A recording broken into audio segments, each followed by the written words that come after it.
এই যে দেখুন পুলিশ প্রবেশ করলো এবং বলতেছে যে তোদের অ্যাসাইলাম আছে কিনা বাইর কর, কাগজপত্র বাইর কর। তারা দেখতেছে আর কি।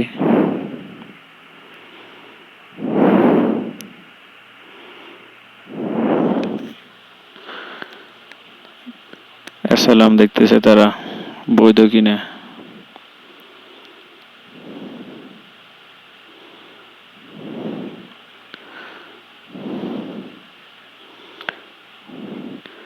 অনেকগুলো পুলিশ প্রবেশ করলো আর কি। এরপরে বলছে যে তো পেছনে যত ইলিগেল সিগারেট আছে, মানে অবৈধ সিগারেট আছে, সব বাইর কর, বাইর কর তাড়াতাড়ি।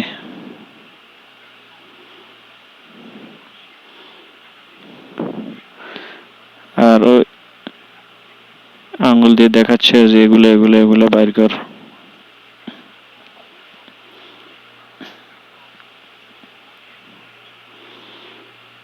একজন ভিতরে প্রবেশ করছে কাউন্টারের ভিতরে।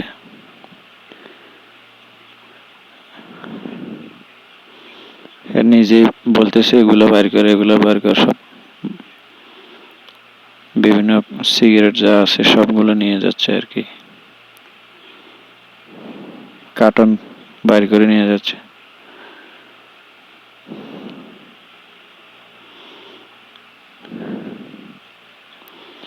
আর একজনকে বলছে তুই কাস্টমার দেখ, কাস্টমার দেখ, কাস্টমার থেকে টাকা পয়সা নিয়ে নে। এই যে সিগারেটের ফুল কার্টন বক্স সহ সব নিয়ে যাইতেছে তারা। তারা নিয়ে অন্য কোনো শপে বিক্রি করবে। তারা টাকার জন্যই মূলত এগুলা করতেছে। তারা অভিযোগের ভিত্তিতে তারা আসে আর কি। কেউ যদি বলে অমুক দোকানে সিগারেট আছে, 2 নম্বর সিগারেট, ইলিগাল সিগারেট আছে বিক্রি করে, তখন তারা আসি এগুলা নিয়ে যায়। সাথে বিভিন্ন ধরনের রিজলা আছে, বিভিন্ন ট্যাবলেট আছে, মেডিসিন, যেমন এগুলা blue tablet, yellow tablet, red tablet, এগুলো আর কি সব নিয়ে যায়।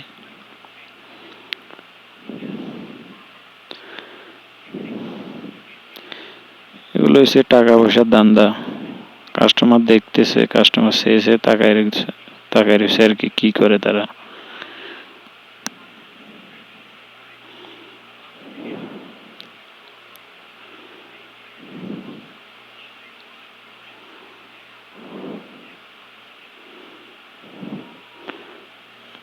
ভিতরে পুলিশ যে যা যা আছে সব নিয়ে যায়, যেগুলো ইলিগেল সবগুলো নিয়ে যাইতেছে আর কি।